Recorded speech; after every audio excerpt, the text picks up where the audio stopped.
soy Celia, yo soy una persona no binaria y también soy cristiana. A veces como que me es muy difícil llevar como las dos cosas en la vida y quería preguntarle si ve un espacio en la iglesia para las personas trans y las personas no binarias o el colectivo LGTB en general. Toda persona es hijo de Dios, toda persona. Dios no rechaza a nadie, Dios es Padre. Y yo no tengo derecho a echar a nadie de la iglesia. Más aún, el deber es recibir siempre. La iglesia no puede cerrarle la puerta a nadie, a nadie. ¿Y qué piensa de aquellas personas de iglesia, ¿no? o sacerdotes que promueven el odio y utilizan la Biblia para sustentar esos discursos de odio? Y te leen como el Evangelio, ¿no? Para decir, no, yo no te estoy excluyendo, lo dice la Biblia, ¿no? Yo me harto y me canso de decir que ese no es el mensaje de Jesús, ¿no? Esa gente son infiltrados. Son infiltrados que aprovechan la estructura de la iglesia para sus pasiones personales, para su estrechez personal. Bueno, podríamos estar, como decíamos, no, ni horas ni días, meses y años hablando del Papa Francisco y de su legado. Guido Gasoli, bienvenido como siempre. Hola, ¿qué tal? A ver, gracias por invitarme. Al contrario, qué difícil. Siempre un gusto llegar acá. Igualmente para nosotros, qué difícil poner el punto inicial a esta conversación, ¿no? ¿Por dónde arrancamos? Bueno, recién veíamos parte de estas conversaciones que están trascendiendo fronteras y recorren el mundo, porque es parte del legado que deja el Papa Francisco, un legado extenso, con diferentes cuestiones para destacar, para analizar. Sí. Bueno, necesitaríamos unos meses, ¿no? Por lo de discusión menos. y además hay una cosa que es muy importante. El juicio final, digamos así, se tiene que emitir dejando pasar tiempo. Claro. Pero hay que decir que, por ejemplo, todos se acuerdan el primer viaje que él hizo a Latinoamérica en el vuelo de Alitalia a Río de Janeiro, Roma. Empezó a hablar con los periodistas, como siempre hacía, y hizo las siguientes declaraciones. ¿Quién soy yo para juzgar un homosexual? Claro. La mujer tiene que poder decir misa. Uy, claro. Número 3. Monjas, perdón, y curas se pueden casar. Triple O. O sea, acá ha llegado la revolución y todos pensaban, esto es la réplica de Juanes 23, que como todos se acuerdan, puso al día la iglesia en los años 60. Lo que pasó, pero después es que, al revés de lo que pasó a Juan el 23, el Papa pudo dar pasito adelante, elegir mujeres adentro del Vaticano, por ejemplo, que esto fue algo casi revolucionario, pero se tuvo que enfrentar con la gravísima crisis interna de la Iglesia por una lucha más asamblea de consorcio, digamos así, entre la parte, digamos así, progresista con la parte conservadora de la Iglesia. Y esta lucha todavía sigue y el verdadero problema es quién será su sucesor, porque hay que calcular un par de cositas y me baso sobre la lógica, la lógica humana. En primer lugar, que la Iglesia tiene que solucionar esta crisis interna, porque esta crisis interna en el arco de tiempo de antes de Bergoglio le ha sacado fieles por todo el mundo. Acá en Latinoamérica vas en una avenida, la iglesia del tercero, del cuarto día, del quinto día. No está la iglesia de Maradona porque esta está en Nápoles, obviamente. Por lo menos le robamos esto. Y así el asunto es primero solucionar este conflicto interno, porque la iglesia te tiene que poner al día.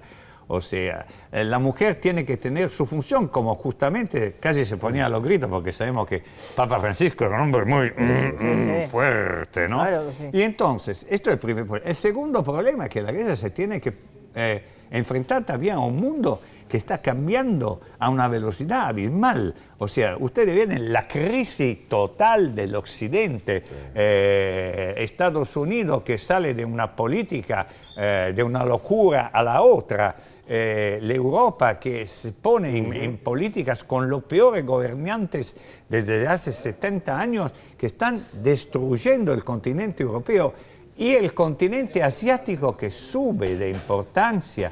Sí. Y todos dicen que en el futuro el centro económico, financiero y también intelectual del mundo será ahí. Pero en Asia el cristianismo, la Iglesia Católica Apostólica Romana tiene solamente el 3% de fieles. Claro. Y por eso el Papa también en esto la vio larga, porque trató prácticamente, ustedes se acuerdan, con la China, que ha reconocido la Iglesia, claro. Faltaba solamente un viaje ahí, todo esto. Pero Guido, justamente lo que decís vos es muy importante, porque era cómo se acostumbra el mundo católico, la Iglesia, a recibir a un Papa, que ya vamos a estar repasando los posibles nombres que los trajiste, a una línea que no condice con la que venía o que se aleja mucho al mensaje del Papa Francisco. Y sí. Decimos una cosa clara y redonda.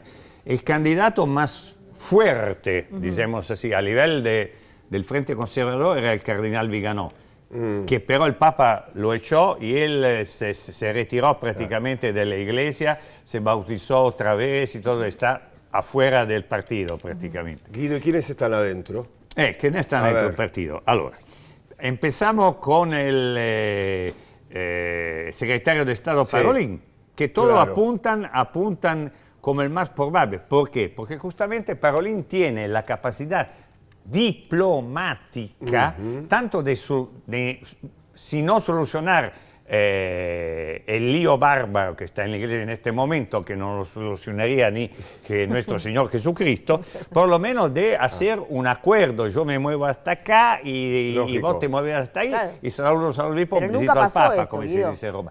Pero Parolin lo tiene que hacer porque... que nunca pasó que un secretario de Estado termine siendo nunca Papa. Pasó, pero para mí hay que tomar una decisión lógica, y este es un pensamiento que no es solamente mío, es el más cotizado, digamos así, como el dólar más o menos. Bueno, y después tenemos el cardenal Zuppi, ex arzobispo de Bologna y presidente de la CEI, la Conferencia Episcopal Internacional, italiana, disculpen, y que es un candidato muy bueno, siempre fiel a la línea de Bergoglio, pero no tiene la gran diplomacia de Parolin. Y después está el cardenal Pizzaballa, que es un franciscano. Muy bueno todo esto porque seguiría la pista de Bergoglio por completo, pero él también podrá enfrentarse con estos dos líos, el internacional y el interno, porque el Papa Francisco, ni bien era una Ferrari, no pudo hacer solamente pocos metros para cambiar todo el asunto. Y luego vienen 3 candidatos que, mira vos la coincidencia, 2 vienen de Asia y son Luis Antonio Tagle, que viene de la Filipina. Exacto. Después Robert Sara, que viene de la Nueva Guinea. Y luego Fridolin Ambungo Besungo, que es arzobispo de Kinshasa, de África. Y estas son... O sea, los 3 candidatos más que podrían constituir una sorpresa impresionante, porque sería una revolución que pero podría poner a la Iglesia en alguna dificultad. ¿Y cuál de ellos está más lejos del mensaje del legado que deja Francisco? No, son todos del mismo equipo. O sea, lo que estamos hablando son todos del mismo equipo. Son todos fieles al progresismo, son todos progresistas. Claro, entonces tendría lógica seguir esta construcción, ¿no? Porque bien vos decías, la religión ha alejado a muchos de la Iglesia, pero también desde la llegada del Papa Francisco ha acercado a muchísimos fieles que estaban desencantados con la Iglesia. Sí, no, tenés toda la razón del mundo, como se dice en Mumbai, 100% maybe more, 100% puede ser más. Pero, lo vuelvo a repetir, la Iglesia ahora se tiene que enfrentar con estos 2 problemas. Y bueno, la lección de Francisco es, sigan adelante, podría ser, adelante Pedro con juicio, Y este dicho que recién hice, Parolin entra completamente, o sea, adelante con la filosofía de Francisco. Bien. Pero con juicio para que no sea más un enfrentamiento, sino un acuerdo, un diálogo profundo y vamos a ver qué pasa. Y vamos a ver qué pasa. Guido, gracias por haber venido. Gracias un placer, a ustedes, como siempre un gustazo. Igualmente. Y bueno, le quiero brindar un pésame verdaderamente muy profundo desde mi corazón a todos los argentinos que hoy vivieron un día verdaderamente muy triste. Muchas gracias. Gracias. Bien, bueno, el mundo se enteró, por supuesto, del fallecimiento del Papa Francisco, con las diferentes ediciones de noticias de todo el mundo. ¿Cómo lo comunicaban? Así. E questo era l'annuncio, ben ritrovati, ancora buon lunedì dell'angelo della morte di Papa Francesco, avvenuto l'annuncio quando erano circa le 9:40 a Casa Santa Marta, dato nella cappella della residenza del Papa. Herzlich willkommen zurück hier bei Welt. Hallo, schönen guten Tag auch von mir. Papst Franziskus ist tot. Er ist heute Morgen im Alter von 88 Jahren an den Folgen einer schweren Lungenentzündung gestorben, wie der Vatikan jetzt auch bestätigte. Noch am Ostersonntag, also gestern, hatte sich der Papst ja der Öffentlichkeit auf dem Petersplatz gezeigt und dann auch den Ostersegen erteilt. This is BBC News. I'm Lewis Vaughan-Jones. You join us at the top of the hour and we have some breaking news to bring you from the AFP news agency that Pope Francis has died. That's come from the Vatican. Buenos días. El Papa Francisco acaba de morir esta mañana. El argentino que ha marcado la ruta de la Iglesia durante estos últimos 12 años ha muerto. Un hombre valiente, con una fuerza interior descomunal. Итак, Владимир Путин выразил соболезнования в связи со смертью Папы Римского Франциска. Об этом сообщает пресс-служба Кремля. По словам президента, Папа Римский Франциск пользовался большим международным авторитетом. 6 de la mañana, 2 minutos, murió el Papa Francisco, el sumo pontífice. Falleció a las 7:35 minutos, hora local de Roma. El mundo de luto, la Iglesia Católica de luto, Argentina de luto.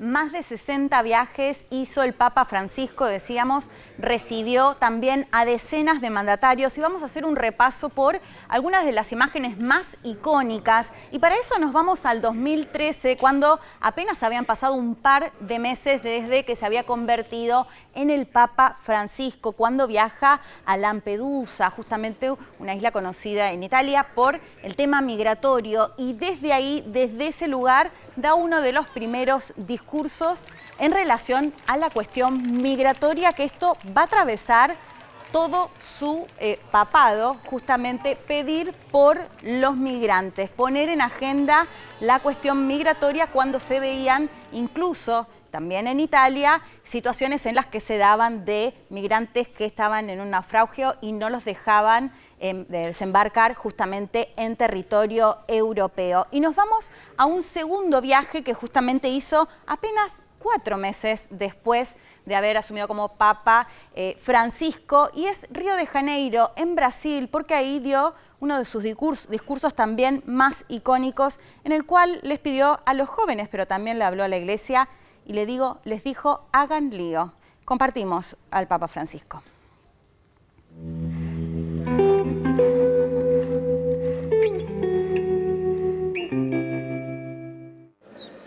Espero lío. Que acá adentro va a haber lío, va a haber. Que acá en Río va a haber lío, va a haber. Pero quiero lío en las diócesis. Quiero que se salga afuera. Quiero que la Iglesia salga a la calle. Quiero que nos defendamos de todo lo que sea mundanidad, de lo que sea instalación, de lo que sea comodidad, de lo que sea clericalismo, de lo que sea estar encerrados en nosotros mismos. Las parroquias, los colegios, las instituciones son para salir. Si no salen, se convierten en una ONG. Y la Iglesia no puede ser una ONG.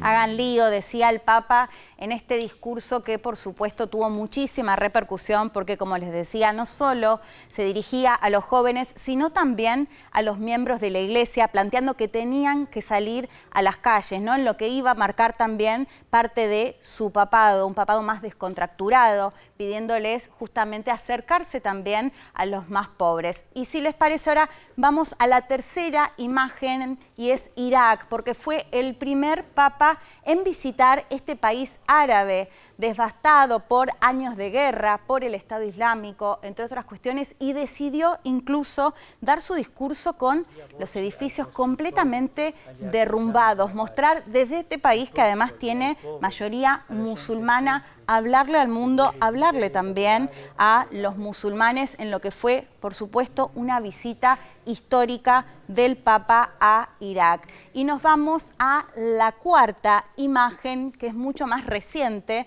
y tiene que ver con Gaza, porque ¿qué hacía el Papa? Y lo hizo incluso hasta después, cuando salió la última vez, después de estar varios días hospitalizado, llamar al cura argentino que vive en Gaza, en la iglesia Gazatí, para preguntarles cómo estaba la situación por los ataques. Esto fue algo que preocupó al Papa hasta el último momento. De hecho, en el último discurso de este domingo pidió por Medio Oriente, pidió, como lo venía haciendo, por los secuestrados israelíes y por los gazatíes, pidiendo un cese al fuego en Medio Oriente, en parte de lo que fue esta extensa agenda del Papa Francisco, que decíamos, podríamos incluso enumerar también la guerra en Ucrania, el haber dialogado tanto con Volodymyr Zelensky como Vladimir Putin, también pidiendo justamente un cese al fuego. Así que fue un Papa que, por supuesto, se involucró en la agenda internacional para pedir paz, terminar con la pobreza y también pensar en los migrantes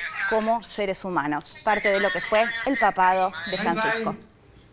Bueno, bien, mucho se ha escrito, Florencia, sobre el Papa Francisco, pero tenemos el testimonio de su biógrafa, nada más y nada menos. Exactamente, quien escribió un libro de Francisco en su momento cuando era Bergoglio, claro, y luego ya Francisco. Así que hablamos con ella y nos dio muchísimos detalles sobre la vida del Papa. Era una persona fundamentalmente humana, profundamente humana, muy apegada a su país, eso, que se sentía muy argentina, muy argentino, se sentía, me lo dijo expresamente en varias oportunidades, y era alguien extremadamente sencillo, humilde, pero muy lúcido, muy inteligente, muy profundo. Para la autora de El Jesuita y el Pastor, Jorge Bergoglio y el Papa Francisco siempre fueron la misma persona. Cuando uno lo iba a ver y por primera vez lo veía con el hábito blanco, imponía, por supuesto, y él decía, no, soy el mismo de siempre. Era su primera frase, decía, soy el mismo de siempre. No ha cambiado nada. Lo que él hizo en su pontificado lo había adelantado en nuestro libro El Jesuita, que se escribió antes de que él fuera papa. Estaba expresado su planteo de lo que él deseaba para una iglesia que no sabía que la iba a conducir él, claramente. Las conversaciones fueron una continuidad. Empezamos conversando con Bergoglio, seguimos conversando con Francisco y sentimos que era la misma charla. Era la misma charla que seguía con la misma persona. El viaje de Francisco que quedó trunco, la visita a su querida Argentina. El principal motivo fue que él, por hábito, por vocación, por personalidad, estaba acostumbrado a postergar sus deseos. Él se sentía profundamente argentino, él amaba mucho este país, amaba Buenos Aires en particular. Volver, creo que era su mayor deseo volver a Argentina, pero por este hábito, por esta personalidad que lo hacía, como te comentaba antes, hacía que las fiestas no las pasara con su familia, sino las pasara donde lo necesitaban, hizo que postergó este viaje tan deseado hasta que finalmente se hizo difícil, un poco por circunstancias políticas, años electorales, evitar que pudiera usarse de un modo o de otro, y finalmente cuando ya había decidido venir, porque en el último libro ya se habla de que él quería volver a Argentina, cuando ya tenía prácticamente decidido es cuando la salud dejó de acompañarlo con la rodilla. Tras 12 años como líder espiritual de la Iglesia Católica, Francisco dejó una marca que nunca se borrará. Él deja una iglesia nueva, diferente, una iglesia que está dando un mensaje al mundo. Creo que la iglesia no va a ser igual después de Francisco, creo que deja una iglesia más inclusiva, más tolerante, y esa visión de la iglesia inclusiva y tolerante, pacificadora, todos los muchos adjetivos que se le podrían poner, es un mensaje que intenta transmitir a toda la humanidad, con sus llamados a la paz, a la comprensión, a la aceptación de la diversidad. Interesante, volvemos Sí, claro. al lugar que lo vio nacer, Por al supuesto. Papa Francisco, al barrio de Flores. Al barrio de Flores, porque allí Gustavo Sosa está presente en esta misa que es tan especial, porque justamente es el lugar, como bien decías, Pablo, el lugar donde vio sus primeros pasos y el lugar donde él eligió para empezar este camino dedicado a la fe. Gustavo, ¿qué está pasando? Está finalizando la misa en homenaje al Papa Francisco aquí en la Basílica de San José de Flores. Y hay mucha gente conmovida, hay muchísima gente afuera en la calle que no pudo ingresar a la Basílica. Se puede ver la conmoción que hay en las personas, como el caso de Mario, con el que estuvimos hablando recién fuera de cámara, que se notaba muy conmovido porque es del barrio de Flores, porque lo ha visto a Jorge Bergoglio andar en el subte, viajando. Sí, muchas veces en el subte. ¿Qué recuerdo tenés? Parado, se acomodaba en un costado y bueno, con una sencillez y una humildad única. Pensar que años después iba a ser el Papa. Sí, jamás pensamos. Aparte lo vi cuando fue a la capilla, a bendecir la capilla de San Lorenzo. Yo soy hincha de San Lorenzo hace muchos años, más de 30 años y bueno, lo he visto. ¿Qué representó el Papa para vos en cuestión de fe? Yo había dejado la iglesia porque no veía. Cuando volvió Francisco, volví a la iglesia. Francisco te volvió a hacer creer. Sí. Y bueno, para mí fue el Papa de los pobres, con mucha humildad, mucho humanismo en la iglesia. Trajo un humanismo que faltaba. ¿Estás muy conmovido? Sí, muy emocionado. Bueno, esto es parte de los testimonios que podemos encontrar aquí en la iglesia, en la Basílica de San José de Flores. Si quieren, nos podemos mover un poquito más e ir recogiendo algunos otros testimonios, como el de Mario, ¿no? Que volvió a creer en la iglesia a partir del papado del Papa Francisco, de Jorge Bergoglio aquí en Argentina, a quien podía ver recorrer la ciudad en subte, ¿no? En la línea A. Hola, ¿qué tal, señora? ¿Vinieron a ver al Papa Francisco? ¿Qué representó para ustedes? Mucho amor para los niños. Y lo voy a recordar con esa sotana negra saliendo un día del hospital de Pompeya, que iba a ver a su amigo. Bueno, el recuerdo del Papa Francisco es este, ¿no? El de amor. Papa Francisco falleció a los 88 años hoy y aquí en la Basílica de San José de Flores lo despidieron. Claro, y qué importante es lo que remarcamos desde que empezó esta edición. Él, el Papa Francisco, cercano a la gente y la gente que estaba desencantada con cierto sector de la iglesia volviendo, ¿no? Eso de traer, de invitar, de pensar y de decir al mundo que somos todos iguales y quién era él para juzgar la condición sexual de una persona, la condición de vida de una persona. Bueno, eso era el Papa Francisco. Que Empatía nunca y dejó de acercar. ser Jorge Bergoglio, No. y eso es lo más importante, ¿no? Bueno, volvemos a la Catedral Victoria da Costa, a ver. Sí, bueno, ya pasadas las 8 de la noche cerraron todo lo que es la Catedral Metropolitana de Buenos Aires para volver a abrir mañana a partir de las 8 de la mañana, donde comenzarán nuevamente el itinerario de misas. Se va a repetir el mismo esquema del día de hoy, a las 8:30, a las 12:30 del mediodía, a las 17:30 y a las 19 respectivamente.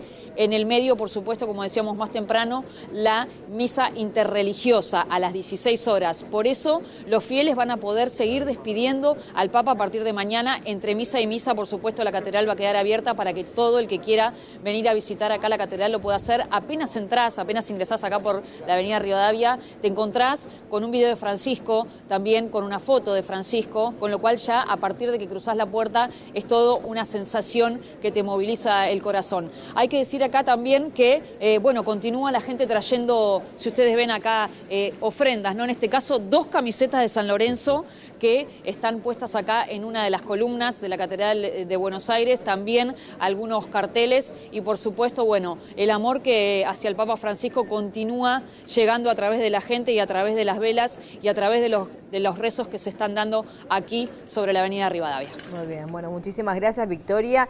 Y este amor y esta demostración y este acercamiento a esta iglesia de Flores, como decíamos con Gustavo, a la catedral también, que va a seguir por los próximos días, Pablo, porque el legado que deja Francisco es enorme y el amor también que ha despertado en su gente, en los fieles, en los religiosos, también es muy grande.